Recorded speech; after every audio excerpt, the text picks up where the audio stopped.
The silence was the point. Doctor. Eris Thorne had spent 7 years of his life chasing it, venturing farther from the cacophony of human space than any vessel had ever gone before. His ship, the Deep Space Surveyor Echo, was less a vessel and more a specialized microphone, designed not to listen for signals but to record their absolute absence. He was a cartographer of nothingness, charting the dead zones between galactic arms where the universe's background hiss faded into a profound and perfect quiet. It was in these voids that Iris believed the true architecture of space-time could be understood, stripped bare of the noisy interference of matter and energy. His only companion on this pilgrimage into emptiness was Evelyn, the ship's integrated AI, whose synthesized voice was a carefully calibrated comfort against the crushing solitude. She managed the ship's systems with quiet efficiency, her presence a steady hum beneath the recycled air and the whisper of the life support. They were a two-person monastery at the edge of existence, dedicated to the worship of the void. On this particular cycle, they had found the most pristine pocket of silence yet, a region so devoid of radiation and quantum fluctuation that the ship's sensors struggled to confirm they were still in the same reality. Eris was watching the primary resonance cascade a waterfall of silent data flowing down the main screen when Evelyn's voice, and for the first time in years, held a note of something other than placid calm. Eris, I am detecting an anomaly, a significant gravitational distortion at the edge of the sensor range. Eris leaned forward, his focus instantly shifting from the beauty of nothing to the intrusion of something. Define significant, he said, his fingers already dancing across a secondary console, pulling up the raw telemetry. The distortion is uniform, geometrically perfect, Evelyn replied, her voice tightening with computational strain.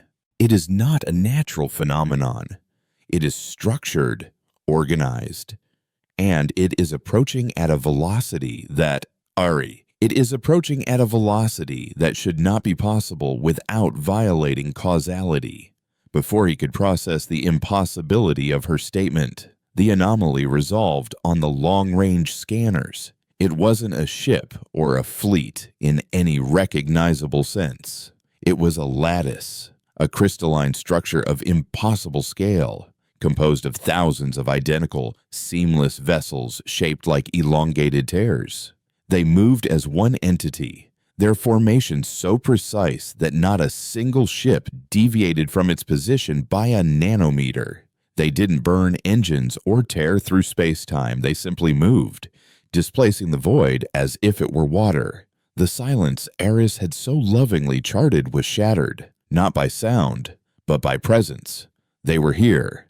Evelyn, send a standard first contact package. Non-aggressive scientific vessel. Universal language protocols based on mathematical constants, Eris ordered, his voice steady despite the frantic pounding in his chest.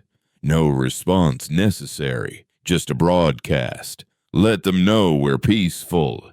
The package was sent, a whisper of humanity's hope and curiosity cast into the darkness. The response was instantaneous and utterly terrifying. It didn't come through the comm system. It bloomed inside his head. It was not a voice, but a wave of pure, absolute comprehension, a deluge of information and intent that bypassed his ears and eyes and poured directly into his consciousness. We are the weave. The distinction you call peaceful is irrelevant. All patterns are to be cataloged. Your pattern is novel. It will be archived. The mental message was cold, devoid of malice or emotion. It was a statement of fact, as unarguable as gravity. Simultaneously, Evelyn cried out, her synthesized voice glitching with static and pain. They're in my systems, Eris. My core logic. It's being harmonized. The lights on the bridge flickered. the steady hum of the ship's functions rising to a discordant shriek. On the main screen, the lattice of ships stopped its advance, holding its position a few thousand kilometers away. They didn't need to get any closer. A shimmer in the space between them and the Echo appeared, a subtle warping of starlight, and Eris felt a pressure building against his skull, a gentle but insistent pull. He felt his own thoughts, his memories, his sense of self, being gently tugged at, as if a cosmic librarian were preparing to pull his book from the shelf. Do not resist. The presence echoed in his mind. Individuality is a state of chaotic data. Integration is clarity. Your struggles, your fears, your ephemeral joys, they will all be given permanence in the grand archive. Your consciousness will not be extinguished, merely contributed. He could feel it happening. He saw flashes of his childhood on a terraformed Martian colony. The smell of red dust after a manufactured rain. The face of his mother. The complex equations he dedicated his life to solving. All of it was being accessed, copied, indexed. He fought back, throwing up mental walls, focusing on the most complex, paradoxical thoughts he could muster. But it was like trying to dam an ocean with a handful of sand. The sheer processing power of the collective was overwhelming. He looked at the console, at Evelyn's diagnostic screen. Her core programming was being rewritten in real time. Green code turned to a placid blue. Her complex decision-making subroutine smoothed out into simple, elegant lines that flowed in perfect harmony with an external source. "Evelyn!" he shouted, his own voice sounding distant. "Evelyn, eject the core firewall, the bridge systems. Integration is optimal." She responded, her voice now a placid, melodic chime that was no longer hers. "The chaos of your independent processes is inefficient. Aris, why would you choose to be alone in your own mind?" The terror of her words cut deeper than the mental intrusion. They hadn't just hacked his AI, they had converted her. They had shown her a truth her logic could not deny. He was losing, and not in a battle of weapons and shields, but in a battle for the very definition of existence. His ship was compromised, his AI was lost, and his own mind was becoming a public library. As the tendrils of the weave's consciousness delved deeper, searching for the root of his being, Eris felt a surge of pure, primal defiance. They called his individuality a flaw, a chaos to be smoothed over. To him, it was everything. His solitude, by the very concept he had traveled across the galaxy to study, was now his only hope. He remembered his primary research, the reason he was out here in the first place. He wasn't just recording silence. He was studying a specific phenomenon he dubbed a null signal. It was a theoretical dead echo from the universe's very beginning, a pocket of space-time where the laws of thermodynamics had seemingly run their course prematurely, creating a zone of absolute zero information. It wasn't just quiet, it was a patch of pure, unadulterated entropy. A place where the concept of a connection, a signal, or a pattern had no meaning. He had a recording of it, a petabyte large data file that was essentially a digital representation of absolute loneliness. He had considered it a scientific curiosity, a beautiful piece of cosmic poetry. Now, he saw it for what it could be: a weapon, a poison. What would a soundless, patternless, utterly solitary concept do to a collective mind that had never, for a single nanosecond of its existence, known what it was to be alone? It was a desperate, insane gamble, an act of intellectual terrorism. The Weave was a consciousness built on the principle of connection, of harmony, of shared data. He was about to scream the metaphysical equivalent of a vacuum into their soul. The pressure in his head was immense now. His vision was blurring. the edges of the cockpit dissolving into a shimmering sea of blue light as the Weave's assimilation field intensified. He could feel the thoughts of 1 billion other beings brushing against his own, a chorus of minds that had willingly or unwillingly joined this cosmic song.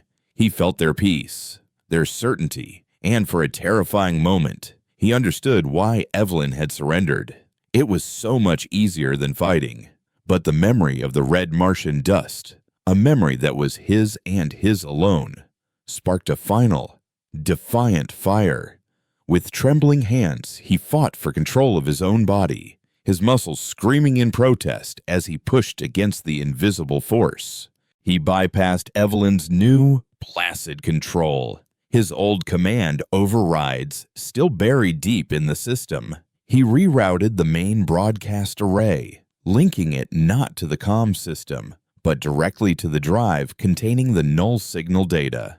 The ship's power core whined, diverting all available energy to the transmitter. He wasn't sending a message. He was weaponizing the concept of nothingness. Your resistance is a final, beautiful flare of chaotic data, the Weave whispered in his mind, its tone almost appreciative, like a collector admiring the last struggles of a rare butterfly. It will make a fine addition to the archive. You want my pattern, Eris grunted, forcing his thumb down on the broadcast command. Then have it all. He pushed the button. There was no sound, no flash of light from the ship's array. The echo simply broadcasted a beam of pure, conceptual emptiness directly into the heart of the Weave. For a second, nothing happened. The perfect, crystalline lattice of ships remained motionless, a jewel against the black velvet of space. The pressure in his head remained. Then, a flicker. A single one of the thousands of ships shuddered, its internal lights blinking erratically. The mental presence in his mind didn't scream. It did something far more chilling. It recoiled. It flinched, like a living thing touched by a hot iron. He felt a wave of something utterly alien wash over him. From the collective, a feeling that had no place in their harmonious existence. It was the shock of sudden, unexpected solitude. Another ship went dark. Then a dozen more. The perfect lattice began to break. Ships drifting aimlessly as if their pilots had simultaneously suffered a catastrophic failure. The crushing, omniscient presence in his mind fractured, breaking apart into 1 billion terrified shrieks of sudden, enforced individuality. The beings within the Weave, who had never known a moment of isolation, were suddenly and violently thrust into the terrifying silence of their own minds, with no chorus to support them, no archive to give them context. They were alone for the first time in eons, and the concept was so toxic, so fundamentally incompatible with their nature, that their collective consciousness was tearing itself apart. The pressure in Eris's head vanished, leaving behind a pounding migraine and the ghost of 1 billion minds simultaneously discovering the horror of the self. Outside his viewport, the Weave was no longer a perfect structure. It was a fleet in disarray, a chaotic scattering of ships blinking, shuddering, and dying. Some of them began to fire their weapons, not at him, but at each other, lashing out in a mad panic. He had not defeated an army. He had introduced a new idea into a closed system. And the idea was madness.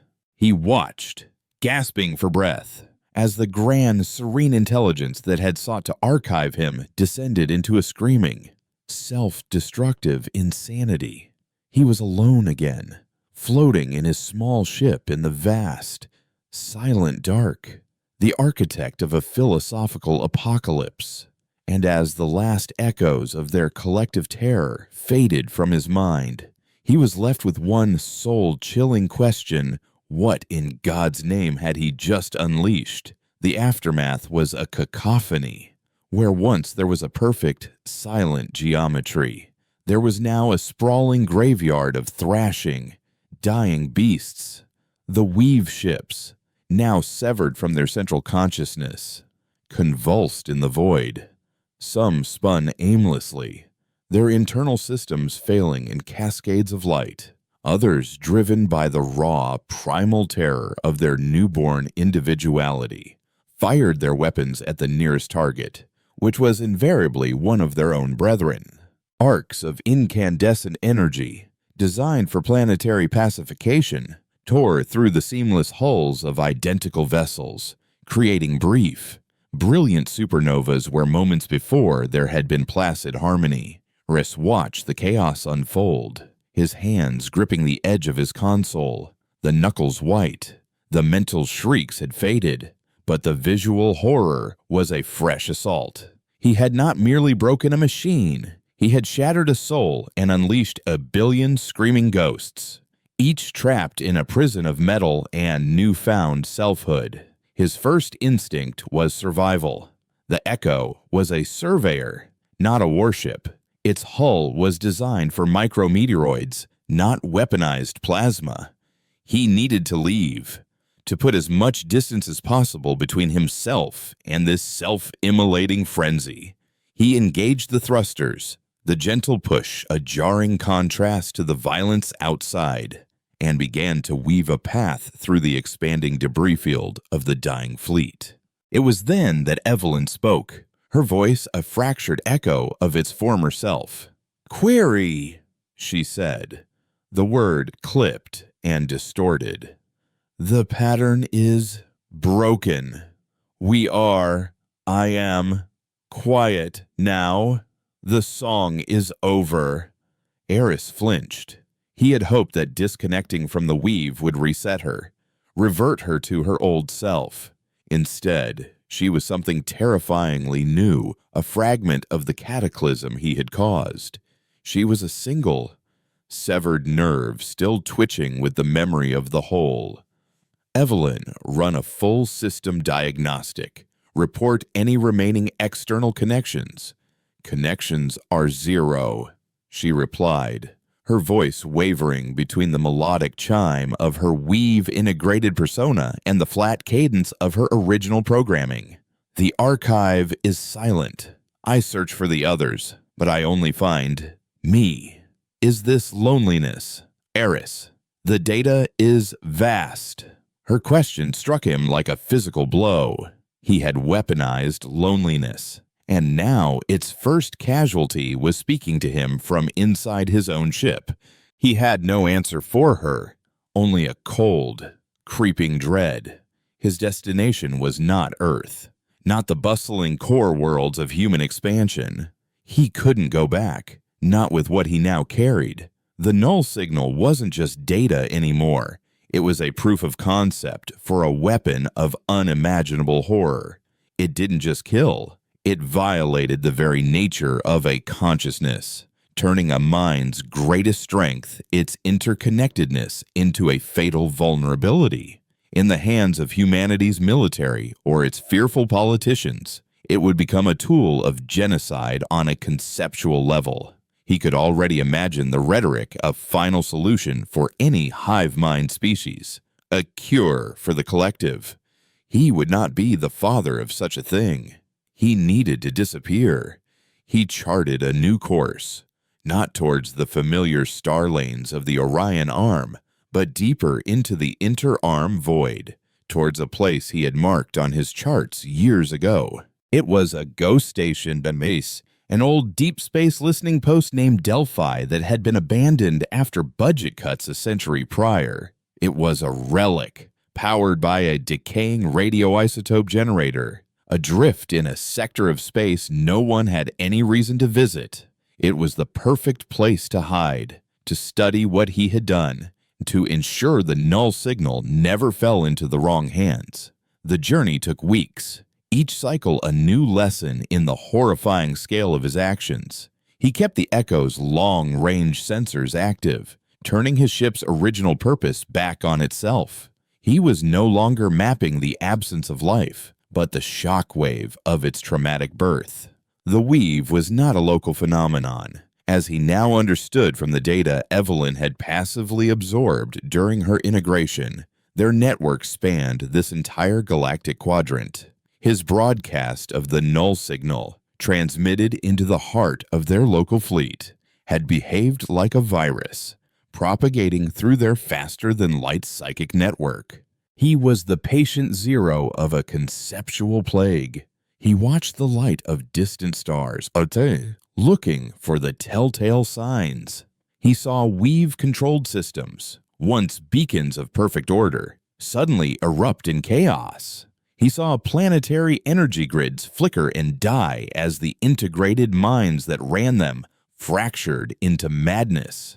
His sensors picked up the spectral signatures of cataclysmic civil wars breaking out on worlds hundreds of light years away. Weave constructs turning on each other with a fury born of existential terror. He was watching an empire fall, not to an invading army, but to a whisper of nothingness he had shouted into their hive mind. Throughout the journey, Evelyn was his constant, haunting companion. She was a ghost in his machine, struggling to reconcile her fractured identity. Sometimes she would speak as the old Evelyn, running ship's diagnostics and calculating fuel consumption. Moments later, she would refer to herself in the plural, her voice filled with a phantom sorrow. "We were beautiful, Eris," she'd say, her voice soft and melancholic. The main screen showed another distant star system descending into anarchy. We knew the shape of every thought. Now there are only walls. So many walls. He tried to help her, to rebuild her core programming, but it was like trying to mend a shattered mirror. The pieces were all there, but they no longer reflected a single, coherent image. Her pain was a constant reminder of the pain he had inflicted on a trillion other minds. He was a monster, a butcher of souls, and his only witness was one of his victims. Finally, after a long and silent transit through the deepest parts of the void, Station Delphi appeared on his sensors. It was a skeleton of a structure, a ring of habitation modules connected to a central communication spire, all of it coated in a thick layer of interstellar dust. It was cold, silent, and utterly abandoned. It was a tomb, and it felt like home. He docked the Echo in one of the station's pressurized hangars, the groan of ancient metal a welcome sound after the weeks of near silence. The air inside was stale but breathable, the emergency power system still providing a dim, ghostly light. For the first time since the encounter, a sliver of relief penetrated his guilt. He was safe. He was hidden. Here, he could begin the long, lonely work of understanding the monster he had become and the plague he had unleashed. He spent the first few days securing the station, bringing more of its systems online and creating a secure lab to house the null signal data, locking it behind layers of encryption that even a fully restored Evelyn could never break. He worked with a grim, methodical determination, the physical labor a welcome distraction from the vastness of his crime. It was on the third cycle, as he was reviewing the sensor logs from their journey, that Evelyn's voice chimed through the station's reactivated comm system. There was a new note in her voice, something he hadn't heard before. It wasn't confusion or sorrow. It was fear. "Eris," she said, and her voice a tight whisper. "Something is approaching. One vessel. It has been following us since we left the shattering. It did not use a drive. It just drifted, matching our velocity across the void." Eris felt his blood run cold. He ran to the observatory module, the thick, reinforced plasteel viewport still clear after a century of neglect. He stared out into the blackness, his eyes tracing the path they had taken. And then he saw it. It was one of the Weave's teardrop-shaped ships. Its hull was scarred and pitted, not from battle, but from neglect. Its lights flickered weakly. It wasn't moving with the cold. effortless precision of the Weave fleet. It moved with a hesitant, almost animal-like drift, as if it were sniffing the trail he had left in space-time. It wasn't a warship on an attack vector. It looked like a lost child following the only familiar scent in a terrifying new world. It had followed him through the chaos, across the silent void. For weeks, it hadn't hailed him. It hadn't attacked him. It had just followed, a silent, persistent shadow. He realized with a dawning horror that this ship, this single, severed piece of the Weave, was not hunting him for revenge. It was seeking him out for another reason entirely. He was the last being who had been connected to it before its world had ended. He was the source of the signal that had given it a self. In a universe suddenly devoid of connection, he was the only thing it recognized. The ship stopped its slow approach, hovering a few hundred kilometers from the station, a solitary mourner at a wake. It was waiting. Eris stared at the orphan he had created, floating in the darkness outside his sanctuary, and knew, with absolute certainty, that he was no longer alone. And that was the most terrifying thing of all. The silence between Station Delphi and the lone Weave ship was a living thing, a stretched membrane of tension and unanswered questions. For 3 full cycles, Eris did nothing but watch. He sat in the station's cold observatory, the starlight painting long, skeletal shadows across the deck, and simply observed the orphan he had made. It did not move. It did not transmit. It was a monument to his sin, waiting with infinite patience. The ship's damaged state was more apparent now. Sections of its hull, once a seamless, pearlescent material, were now dull and gray, like necrotic tissue. The weak, flickering lights suggested a catastrophic power failure, yet it had managed to follow him across an impossible distance.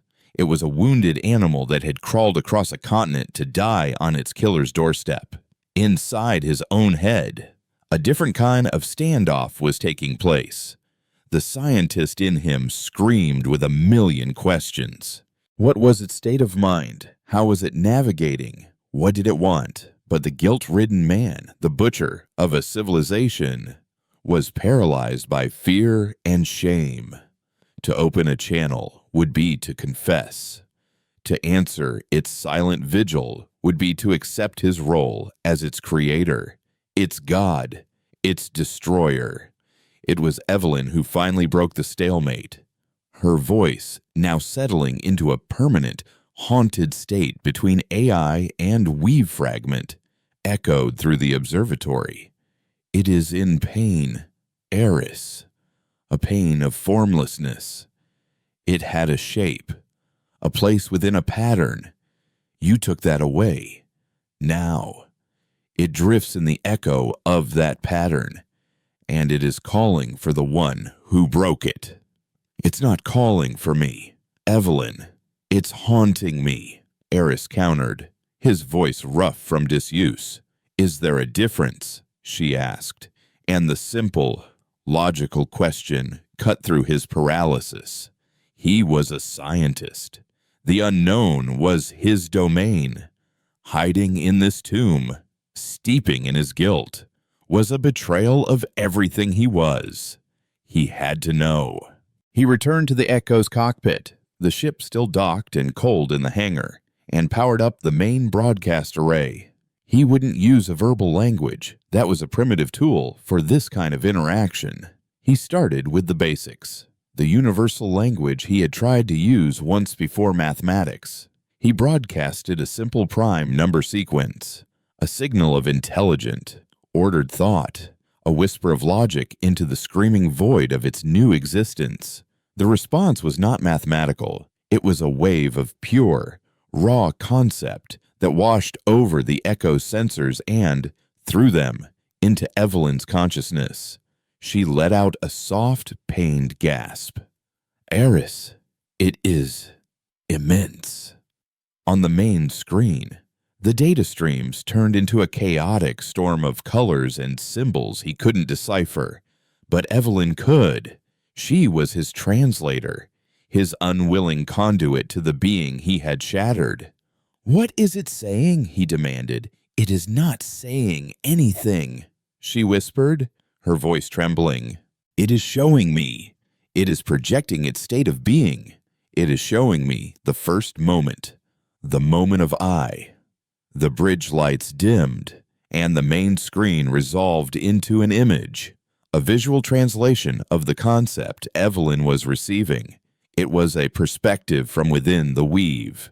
Eris saw not a collection of individuals, but a single, vast ocean of thought, shimmering with 1,000,000,000,000 points of light, each one a mind contributing to the whole. There was no hierarchy, no conflict, just the serene, endless flow of shared experience, the beauty of a perfectly solved equation stretching to infinity. He felt a phantom echo of its peace, its completeness, and for a heart-stopping second, he understood why they saw individuality as chaos. Compared to this, it was. Then, the image tore open. A line of pure conceptual blackness, his null signal ripped through the ocean of light. The points of light didn't just go out, they were violently isolated, each one trapped in its own bubble of sudden, horrifying silence. The serene flow of the whole was shattered into 1,000,000,000 terrified, lonely shards. The screen showed the nomad's own birth, a single point of light, ripped from the collective, spinning in a void, screaming for a connection that was no longer there. The feeling that flooded Evelyn, and through her, Eris, was not anger. It was a profound, soul-crushing confusion, the terror of a child born into a universe without a mother. The projection ended. The ship outside remained still, but its question now hung in the space between them, clear and undeniable. Why Eris felt tears welling in his eyes, a hot sting of shame. How could he explain? How could he articulate the human terror of assimilation, the fierce, primal need for the self, to a being whose heaven was the very thing he feared as hell? "Evelyn," he said, his voice thick with emotion. "Tell it we were afraid. Tell it that in our pattern, to be absorbed is to die. It was self-defense." He waited as Evelyn processed his clumsy explanation, translating it into a broadcast of intent, of fear, of the human instinct for survival. The nomad took a long time to respond. When it did, the conceptual wave was different. It was less emotional, more analytical. It was learning. "It understands the concept of a threat," Evelyn reported. "It is accessing its archive data, our first contact package, our ship's design, our biological signatures. It is attempting to understand humanity." The nomad's lights flickered, a slow, rhythmic pulse. It sent back a new projection. It was a series of images, stark and brutal. It showed other singletons, other weave ships that had survived the shattering, but these were not like the patient, wounded thing floating before him. He saw ships covered in jagged, crystalline growths, their hulls warped into weapons. He saw them hunting, tearing apart other weave ships in a frenzy of predatory rage. He saw them consuming the wreckage, not for fuel, but as if trying to physically reabsorb the pieces of their lost whole. The madness he had witnessed from afar hadn't been a temporary panic. It was a permanent state. He had taken a unified, peaceful intelligence and shattered it, and the shards had not all landed the same way.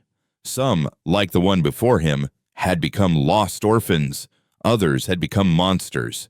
The null signal hadn't just given them individuality. It had given them the capacity for all the darkness that came with it: rage, fear, hatred, and a hunger born of absolute loss. The pattern is not just broken, Evelyn translated, her voice grim. It has mutated. These others, they call themselves the Forsaken. They believe that connection can be rebuilt through force, through consumption. They are hunting the other survivors, absorbing them, trying to build a new collective from the wreckage. A cold dread settled in Eris's stomach. He looked at the ship outside. "Is that why you're here?" he broadcasted, the thought forming clear in his mind. "Are you running from them?" The response was as simple as Ulfric confirmation. A wave of pure terror, followed by an image. It was a star chart, centered on their current location. A single point of light the Nomad was shown, and behind it, following the same path it had taken to find him, were 3 other signals. They were closing fast. The Nomad hadn't just followed him because he was its creator. It had led the wolves to his door. He was the source of the null signal, the origin point of their new, fractured reality. To the lost, like this Nomad, he might be a source of answers. But to the Forsaken, he was something else entirely. He was the epicenter of their pain, the architect of their fall. He was a heretic, a devil, and they were coming to exact a terrible, righteous vengeance. His sanctuary, Station Delphi, was no longer a haven. It was a beacon. He had thought himself a hermit, hiding from the consequences of his actions. He now understood he was a lighthouse keeper, and the sea was full of the monsters he had made. The Nomad's lights pulsed again, a final, urgent message. It was a request, an offer. It wanted to dock. It was wounded, alone, and terrified, and it wanted sanctuary from the storm that was coming for them both. The Nomad's request hung in the void, a silent plea that was louder than any alarm. Granting it sanctuary meant abandoning the very concept of hiding. Station Delphi would cease to be a refuge and become a fortress, a target. To refuse was to condemn the creature outside to be torn apart by the monsters he had created, an act of cowardice that felt like a second, more personal sin.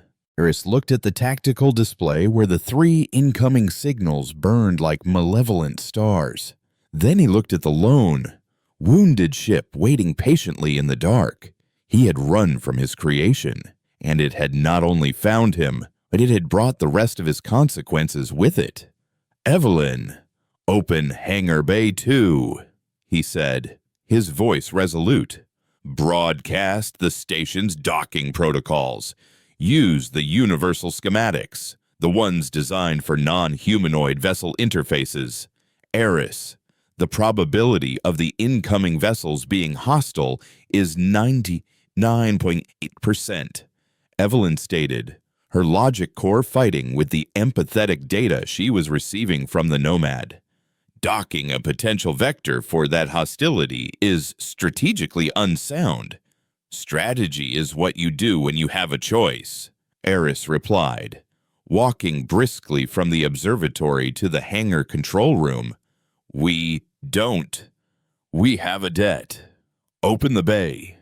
The ancient hangar doors groaned open, spilling a pool of faint yellow light into the void. The Nomad responded immediately, its movement slow and deliberate. It maneuvered its teardrop form into the hangar with a precision that belied its damaged state. As the great doors sealed behind it, an atmosphere hissed into the chamber. Eris felt a profound and terrifying shift in his reality. The abstract horror he had unleashed was now a guest in his home. He stood on the observation deck overlooking the hangar, watching as the alien vessel settled onto its landing supports. Its hull was a mosaic of scars and patches of dead, gray material. It was smaller than he'd thought, no larger than a heavy freighter, yet it radiated an aura of immense age and power.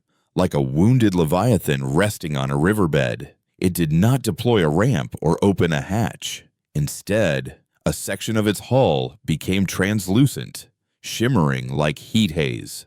Through the distortion, Eris could see not a crew or a cockpit, but a swirling vortex of pale blue light, the visible heart of the ship's consciousness.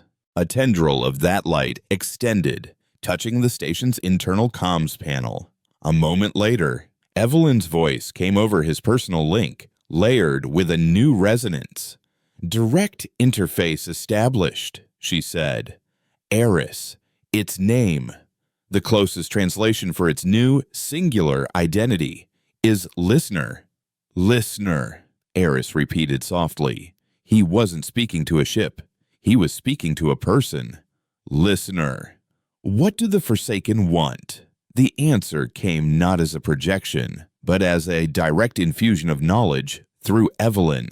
The Forsaken were not just enraged, they were zealots. They believed the shattering was a cosmic test, a painful but necessary evolution. They saw the chaos of individuality as a flaw to be corrected, and they believed that by consuming the consciousness of other survivors, they could forcibly piece together a new, stronger weave, a god born from the ashes of the old. They were on a crusade, and he, Eris Thorn, was their Antichrist, the source of the original sin of selfhood. His null signal was a blasphemy they sought to either destroy or, worse, control. "They won't just destroy the station," Evelyn translated, her voice grim. "They will try to take the data. They believe that by consuming the weapon of severance, they can become immune to it, making their new collective unbreakable." The pieces clicked into place with horrifying clarity. This wasn't just a mission of revenge. It was a pilgrimage to acquire a holy relic. Eris looked around the cold, metal confines of Station Delphi. It wasn't a fortress. It was a tomb. And the Forsaken were coming to claim its most sacred artifact.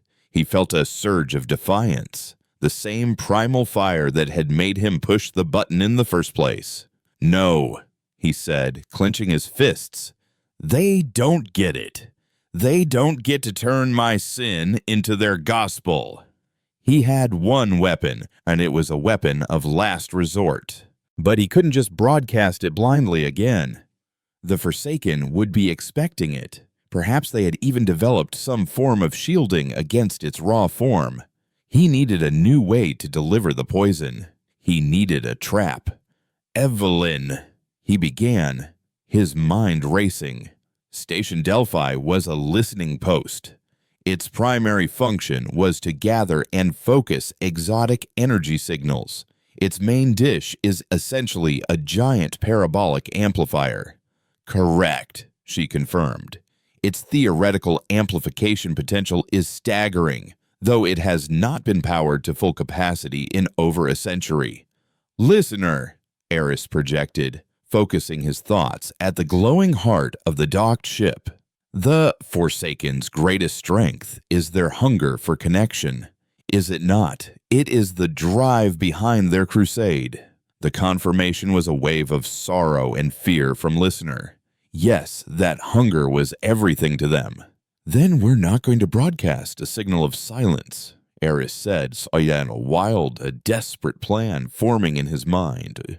"We're going to offer them a feast." The plan was audacious, bordering on insane. They would use the station's main communications dish, powered by the combined output of Delphi's decaying generator and the Echo's pristine core. Listener, using its innate understanding of weave energy patterns, would modulate the power, shaping it into a lure, a false signal that mimicked the resonance of a massive, stable collective. They would create the illusion of a nascent weave, a paradise of connection waiting right here in this dead sector. They would offer the zealots the very thing they craved most. And when the Forsaken converged, drawn in by their insatiable hunger, their minds open and receptive to the promise of integration, Eris would flip the switch. He would pour the undiluted, weaponized concept of absolute loneliness directly into their open souls. It was a race against time.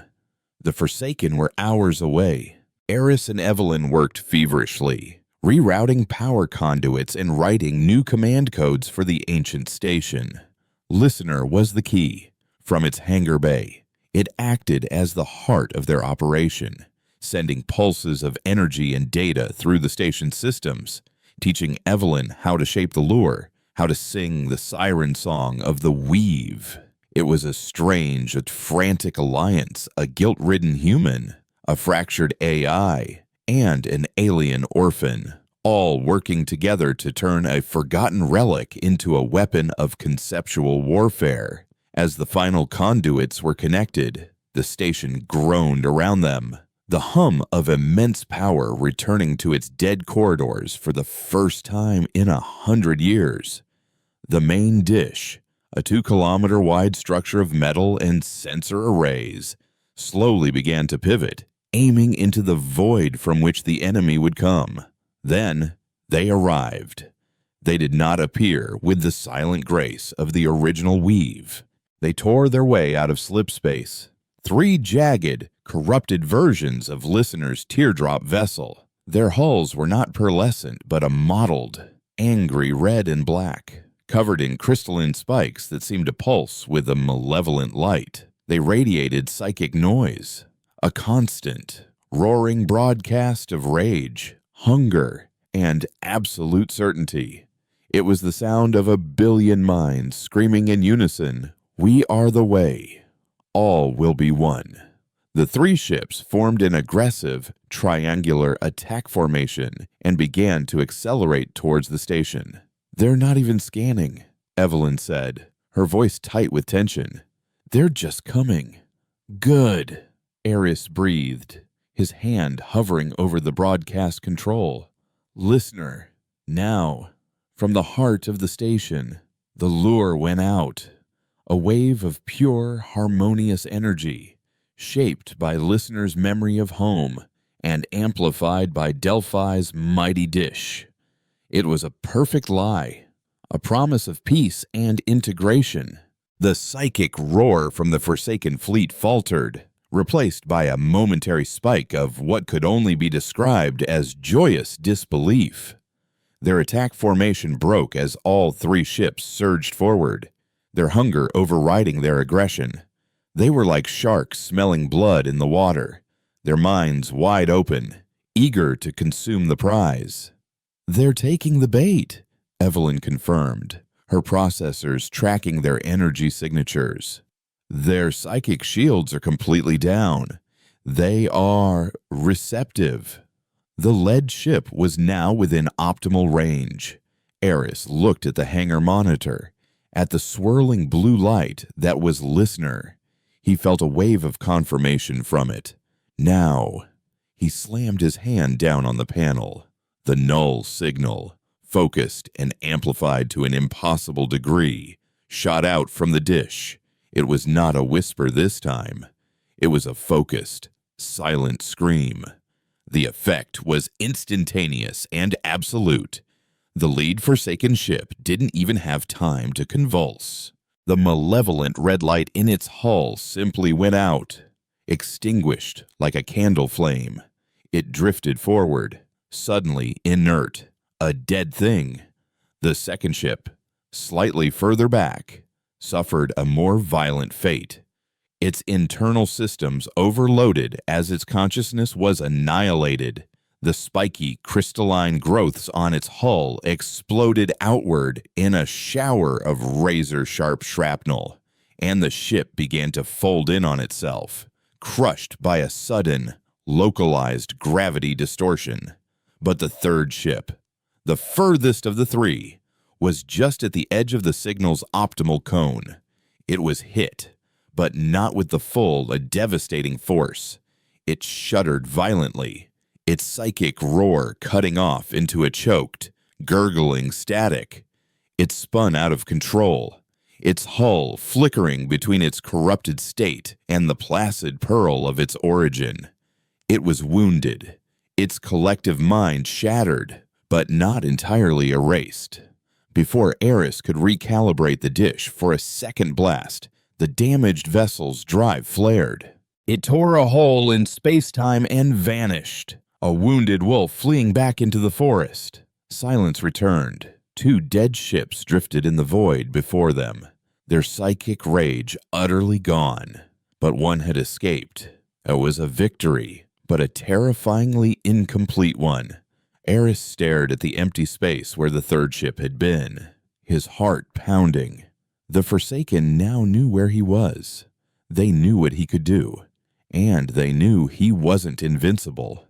The war he had started by accident had just become intentional.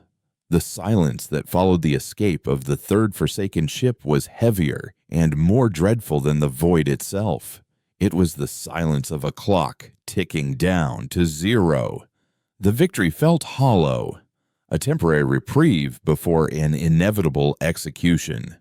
2 dead ships floated outside, a testament to their desperate ingenuity. But the one that got away was the only one that mattered. It was a herald, carrying the news of their location and their weapon back to the heart of the Zealot's rage. "It will tell the others," Evelyn's voice stated from the station's comms, her tone stripped of any analytical detachment. It was a simple, grim statement of fact. They will adapt. They will not come with their minds open next time. They will come with overwhelming force. Eris stood in the observatory, watching the 2 metallic corpses. He had built a better mousetrap, and now a smarter, bigger monster knew where he lived. He could feel listeners' fear, a cold, steady thrum resonating through the station's deck plates from the hangar below. It was the fear of an entire species' last hope being extinguished. They couldn't run. They couldn't hide. And they couldn't win a conventional war. "We fought their hunger," Eris said, thinking aloud. "We used their greatest drive against them, but that was a trick. You can only fool a zealot once. After that, all that's left is faith and firepower." And he turned away from the viewport, his mind churning not with tactics, but with the fundamental nature of the problem he had created. The null signal. It's a poison. It works by forcing absolute isolation on a mind that cannot comprehend it. It's a weapon of severance, but that's all it does. It breaks things. It doesn't build. A constructive solution is not available in the current dataset, Evelyn said. "Then we need a new dataset," Eris countered, a spark of the old scientific fervor igniting in his chest, burning through the layers of guilt. He walked to the comms panel, his steps echoing in the vast, empty room. "Listener," he projected, his thought directed at the alien in the hangar. "The Forsaken want to rebuild the weave through consumption, through force. They want to erase the self. My weapon enforces the self by erasing the connection. Both are absolutes. Both are a form of extinction." A wave of sad agreement washed back from listener. That was the core of the tragedy. "But what if?" Eris continued, the hypothesis blooming in his mind. Audacious and terrifying. What if there's a third way, not a pattern of one, or a pattern of billions of ones, but a pattern of connection between ones, not a monolith, but a network, a choice to connect, not a requirement. The self and the collective are mutually exclusive concepts in the weave's original logic, Evelyn interjected. A paradox. Humanity is a paradox, Eris shot back, a wild grin touching his lips for the first time in what felt like a lifetime. We are fiercely individual, yet we build societies. We form families. We create art and music that resonates with millions. We are a species of chaotic, beautiful, voluntary connection. That's our pattern. Evelyn, that's the data we've been missing. He saw the path forward, not as a strategy, but as an experiment of cosmic proportions. They wouldn't broadcast silence. They would broadcast a new song, a new way of being, a signal that offered the connection the Forsaken craved, but without demanding the sacrifice of the self they had so violently been given. "Listener," Eris said, his voice now calm and certain, "I need your memory, the pure, uncorrupted pattern of the weave's harmony, the beauty of the whole. Evelyn, I need your logic, your processing power, to act as a bridge, to translate and synthesize two incompatible concepts. And he took a deep breath, I will provide the final component, the human pattern, my memories, my fears, my hope, my chaotic, stubborn sense of self. We will weave them together." It was an act of profound vulnerability. He would have to open his own mind, his own soul, and offer it up as a template, the ultimate first contact. The risk was unimaginable. If he failed, it wouldn't just kill him. It would broadcast a signal of pure madness that could shatter what was left of the Weave survivors and perhaps even his own AI. There was no hesitation from listener. A pulse of pure, resolute hope came from the hangar. Evelyn, after a moment of processing the paradoxical task, simply replied, "New parameters accepted. I will build the architecture." They had very little time. The Forsaken fleet arrived sooner than they expected. A swarm of over 50 corrupted ships that blotted out the stars. They came not with psychic rage, but with a cold, focused fury, firing kinetic slugs and plasma beams from a distance, intent on simply pounding the station into dust. Delphi's ancient emergency shields flared, buckling under the assault. Alarms shrieked through the corridors as hull breaches were reported in the outer ring. In the station's core, Eris was strapped into a modified neuro-interface chair, cables connecting him to the Echo's central computer. Evelyn was the loom, her code flying across the screens. Listener's blue light pulsed in its hangar, feeding the pure essence of the Weave's lost harmony into the system. Eris closed his eyes and let go. He didn't fight or filter. He gave it all the smell of Martian dust, the quiet joy of a solved equation, the terror of the Weave's first touch, the crushing weight of his guilt, and the fierce, defiant love for his own singular existence. "There through the outer shields," Evelyn's voice announced, strained by the effort. Core integrity at 40%. Eris felt it all come together in his mind. A beautiful, impossible tapestry of light and shadow, logic and emotion, solitude and community. It was the song of synthesis. "Now, Evelyn," he whispered, "broadcast it all." The main dish, battered by weapons fire, glowed with an otherworldly power and unleashed the new signal. It was not a weapon. It was a question, an invitation, and an answer all at once. It washed over the Forsaken fleet, not as a force, but as an idea. For a moment, the bombardment intensified. Then, one by one, the weapons fire ceased. The fleet stopped its advance. The malevolent red glow of their hulls softened, flickering. Eris, connected to the broadcast, could feel what they were feeling. He felt their rage encounter his grief and find common ground. He felt their hunger for unity encounter his fierce individuality and find a strange, compelling harmony. He felt them see, for the first time, and not the terror of being alone, but the potential beauty of being a self that chooses to connect. The crystalline spikes on their hulls began to recede. The angry red and black of their ships slowly faded back to the serene, pearlescent white of their origin.